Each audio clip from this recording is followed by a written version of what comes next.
Police स्टेशनाव फददनो काठमांडूनि गंसे गामिनिफ्राय सासे मानसि फन खालामना बुंहरबाय दि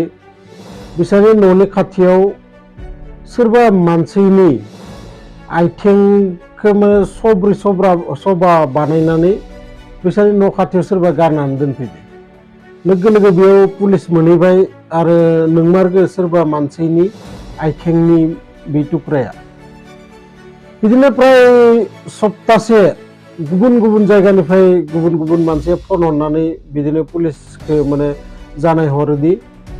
मानसिनि सोरबा मानसिनि माने आखाइनि टुक्रा सोरबा माने मोदोमनि टुक्रा बिदि फिसा फिसा टुक्रा खालामनानै माने गारनानै थाङो आरो पुलिसा बेखौ माने लाना फैनानै सब जमायनानै नायफैयो। नाथाय दासिमबो बै मानसिनि माने खर'खौ बै मानसिनि मोखांखौ खर'खौ दाबो माने मोनाखै। नाथाय खैदिनमानि उनाव बिनिबो खबर फैबाय जे सोरनिबा खर' मोनसे गोलैना दंफैयो बेयाव। बै पुलिसा थांबाय, थांनानै नायहैबा बे खर'खौ माने अन्थाइ गेदेरजों देग्लिनानै बिनि मोखांखौ ओरैबायदि नस्थ' खालामनानै दोनदो जेखौ माने सिनायनो हानाया खोब मुस्किल। आरो बिनि थाखायनो बे दा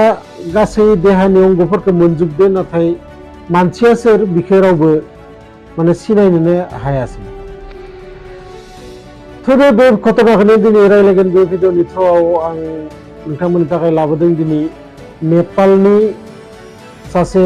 सिख्ला गथ' 19 इयार्स ओल्ड, बे 19 बैसोनि सिख्लाया बै सिख्लाखौ माबोरै सासे मानसिया बिदि दानफ्लेजोबनानै नेपालनि काठमांडूआव माने गास्रावजोबना होदोंमोन, माबोरै मार्डार खालामदोंमोन, बे बाथ्राखौनो बे भिडिअनि थ्रुयै मिथिगोन। थौदो भिडिअखौ स्टार्ट खालामनोसै।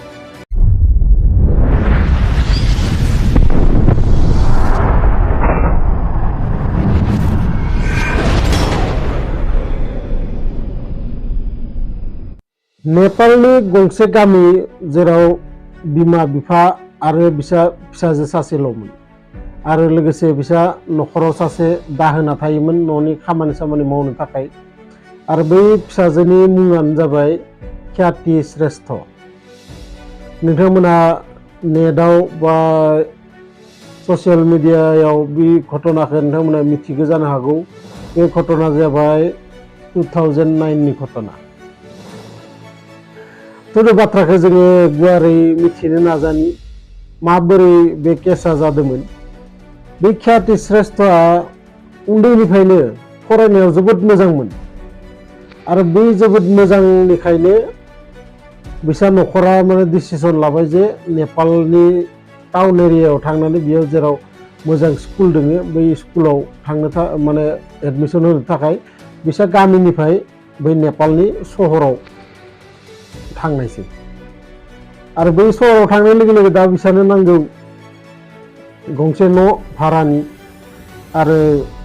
बिदिनो थांनानै भारा न' गंसे मोनबाय आरो जायनि मालिकआ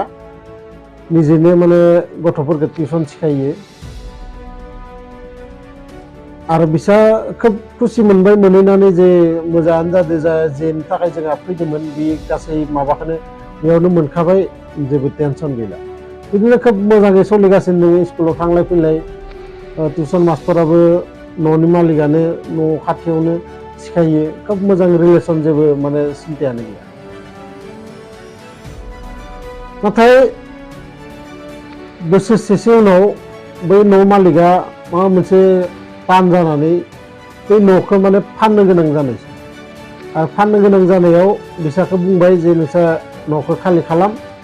मानोना आंहा एसे प्रब्लेम जादों, आं न'खौ माने फाननो ओंखारदो आरो साननैसो उनावनो आङो माने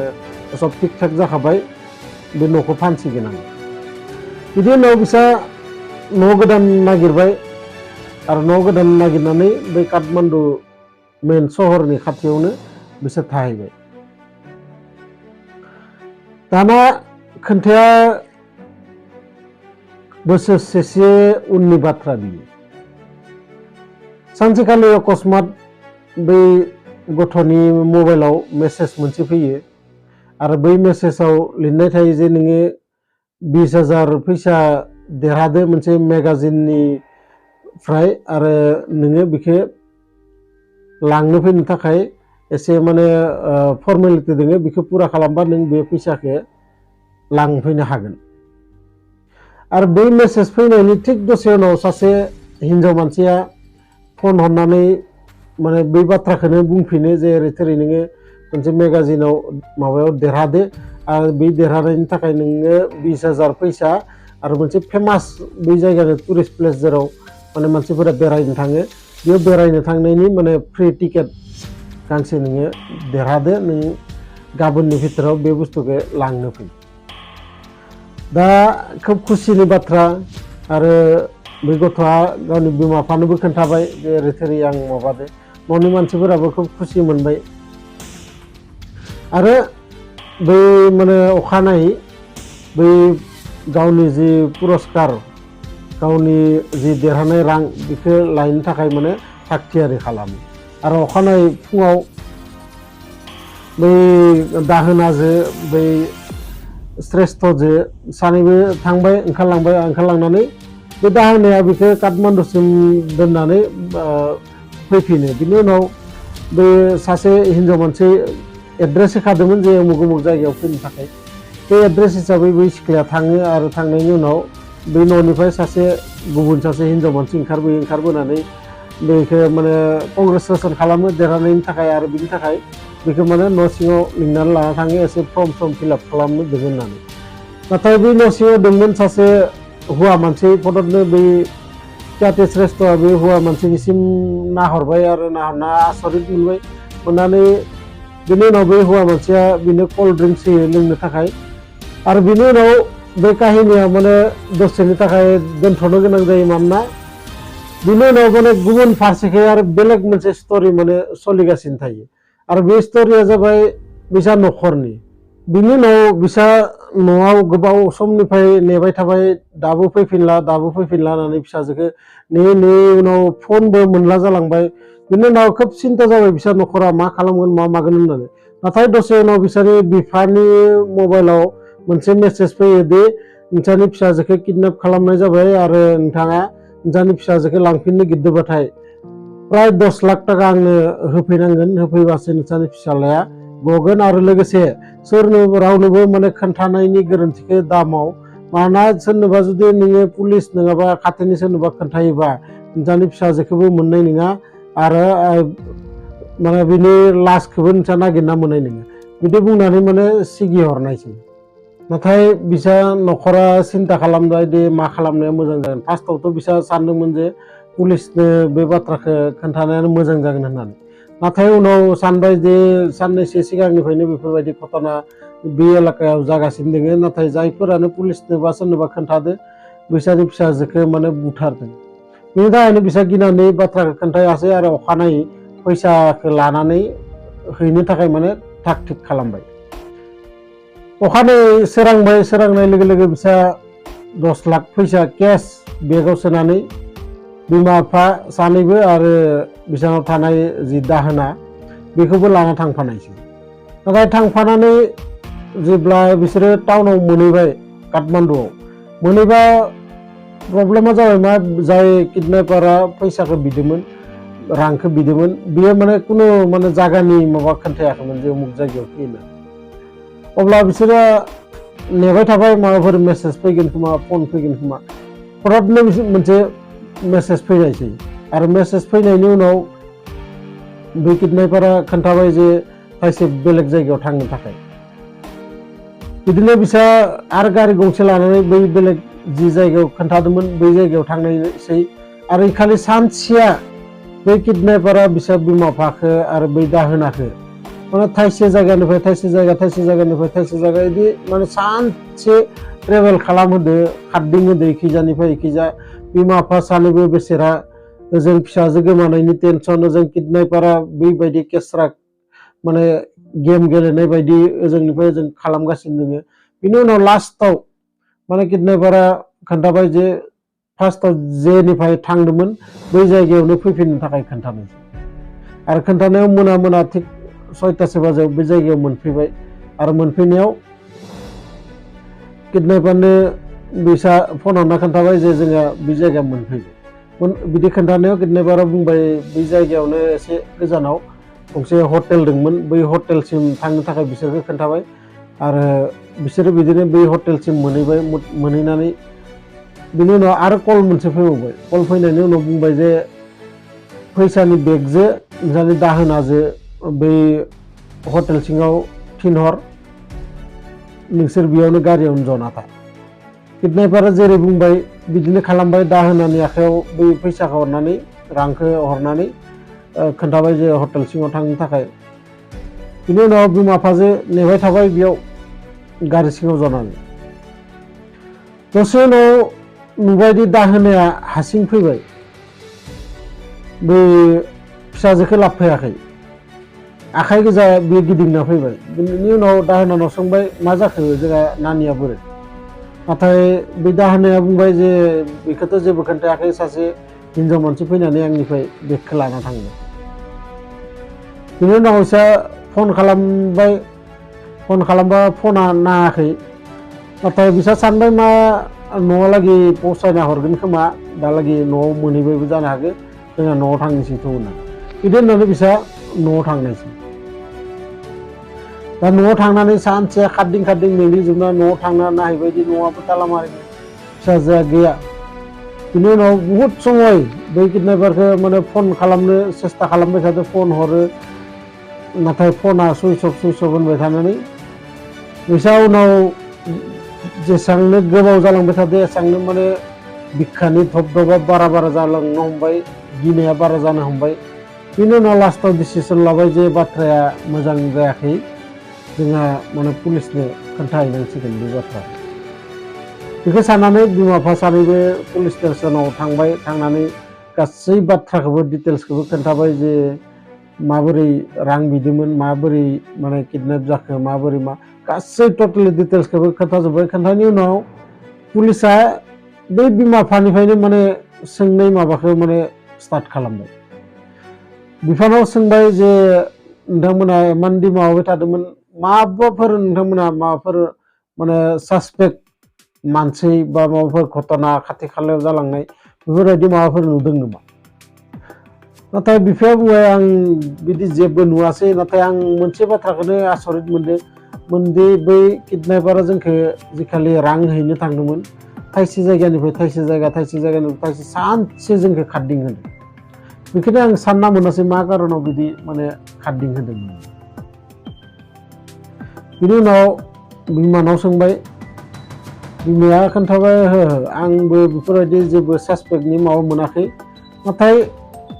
जिखालि जोंहा रां लानानै बै हटेलाव थांदोंमोन हटेलनि गोजौआव आं जोंहा न'नि माने पुराना मालिकखौ आं बेयाव नुदोंमोन बिदि बुंनायाव पुलिसा खोन्थाबाय बिदि नुदोंमोनबालाय बेजों मानो रायलायासै बेखौ मानो जेबो बुङासै नोंसोर मा खोन्थाबाय जे ओरै सिगांनो किडनेपारफोरा बुंनानै दोनखादो जे रावनोबो बाथ्राखौ खोन्थानाङा रावनोबो माबानाङा बिनि थाखायनो आङो आरो बाहेरा मानसिजों बेखौ सावरायनो माने मोजां मोनासै बिनि थाखायनो जेबो बुङासै बिनि उनाव स्टार्ट जाबाय पुलिसनि खामानि दाना पुलिसा खोब नागिरबाय नाथाय रावनिबो माने नाम गन्थ गैया बे माबायाव केसाव नाथाय लास्टाव बै बिमाया बुंनाय सासे मानसि बै मानसिखौल' माने नागिरनो नाजाबाय आरो बुहुद दिन नागिरबाय बेखौ मोनाखै नाथाय गावसोरनि जे CID टाइपनि थायोना मानसि खोन्थाहरग्रा पुलिसनि बैनि थ्रुयै मिथिबाय जे गंसे न'आव बियो थायो भारा लानानै बै न'आव माने पुलिसफोरा गासिबो थांनानै नायहैबा बै न'आवबो गैया बिदिनो बुहुद दिन थांनायनि उनाव सानसेखालि बे मानसिया हमजायो आरो हमजानानै बेखौ लाना फैनानै पुरा थार्ड क्लास टर्चार खालामनानै बे मानसिनिफ्राय माने टटेल डिटेल्स बाथ्राखौ बहनो आरो बाथ्राखौ नोंथांमोना अरिजिनेल बाथ्राखौ मिथिबा नोंथांमोनाबो गिगोन ओरैबायदि गिथाव बाथाव फिसा मोनसे खामानिनि थाखाय माबोरै सासे मानसिया सासे मानसिखौ माने मार्डार खालामनो हायो जेराव बै गथ'आ जेबो दायानो गैया बै न'खरा खुनु दायानो गैया नाथाय बिसा नखरा सासे फिसाजो गोमानो गोनां जालाङो। बाथ्राया ओरैबायदि जाहैनायसै बै जि पुराना मालिकमोन बिसा बै मालिका थाखा फैसानि जेबो अभाब गैयामोन आरो बियो अरिजिनेलि इन्डियानिसोमोन आरो इन्डियानिफ्राय नेपालाव थांनानै बिदिनो टिचार खामानि मावनानै गंसे न'बो बायदोंमोन। नाथाय बियो सानसेखालि आनलाकि मोनसे केसिन' जेराव माने जुवा गेलेनाय आड्डा जायो बै जायगायाव थांदोंमोन आरो बिदिनो बेयाथ' थाखा फैसानि सिन्था गैया बिदिनो गेलेनानै जेननानै फैदों। बिनि उनाव सानफ्रोमबो बियो थांग्रा जाबाय देरहानो होननानै, नाथाय सानफ्रोमबो जेनै बहुद थाखा फैसानि माने धार नांजोबदोंमोन बिहा आरो धारा ओरैबायदि नांदोंमोन बिनि गावनि न'खौ फाननानैबो माने बे धारखौ माने मारिनो हायाखैमोन। बिदिनो लासै लासै बिनि सम्पर्कनि मानसिफोरा फैसा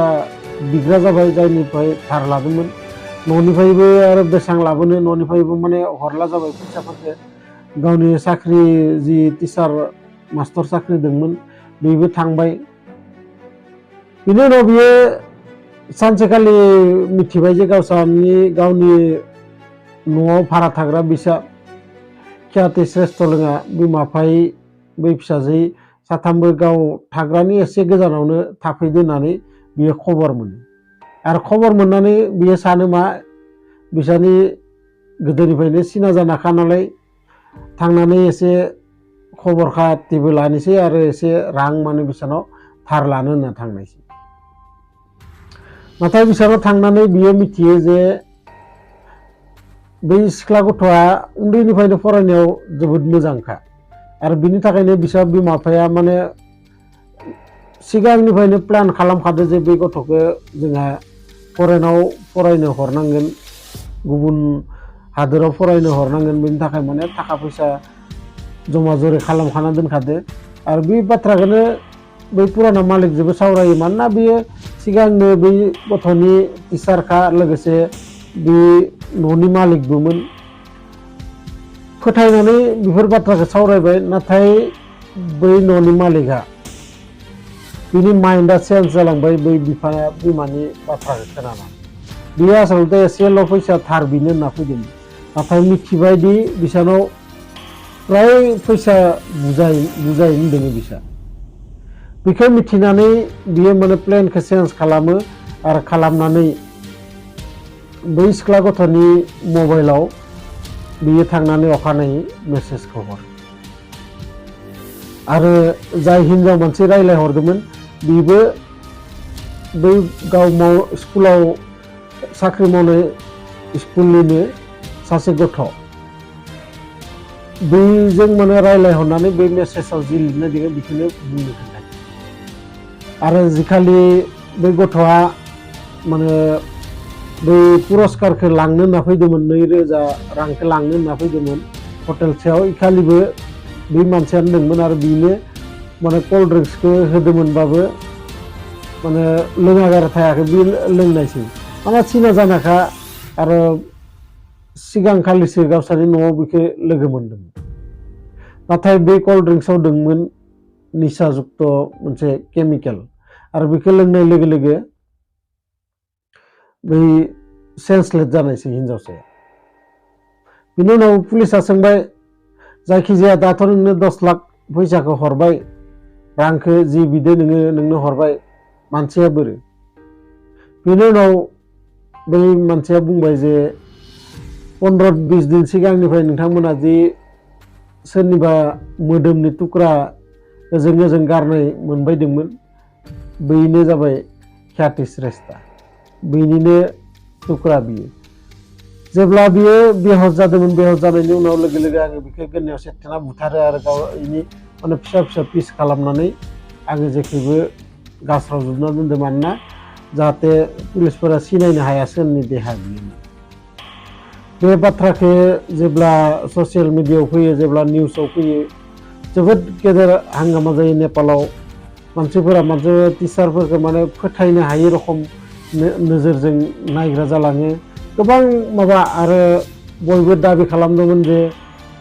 बे मानसिखौ जेबो माने आदालत केस सलायागारा डाइरेक्ट फासि होनाङो बिदि माने मानसिफोरा लामायाव ओंखारबोदोंमोन नाथाय लास्टाव माने बै कर्टआव बिखौ 39 बोसोरनि माने जेल होनायसै आरो बेजों लोगोसे जाय सासे सिख्ला गथ' दंमोन स्कुलनि फन हरनानै रायलायनो बेखौबो 17 बोसोर जेल होनायसै जोबोद दुखुनांथाव जोबोद माने गिथाव बाथाव काहानि गिथाव बाथाव स्ट'रि बेफोरो क्राइम स्ट'रि नोंथांमोननि थाखाय लाबोयो आङो नोंथांमोनखौ गिथोना बा नोंथांमोनखौ बेफोरबायदि जाथों होननानै आङो